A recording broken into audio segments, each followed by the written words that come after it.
magpalambo sa serbisyo sa kahimsog. Nakigtagbo si Governor Pambari 4 sa mga municipal health officers atol sa tigom sa Association of Municipal Health Officers of the Philippines kun AMHOP Cebu Chapter.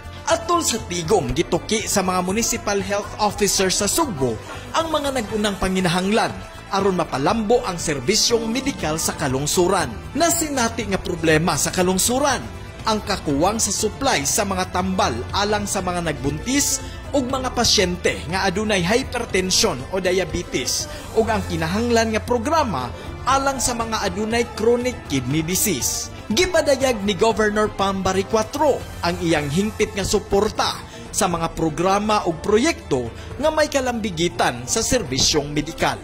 Ako si Monching Auxdero, manginlabot ug magpakabana tungod kay ato ang Cebu.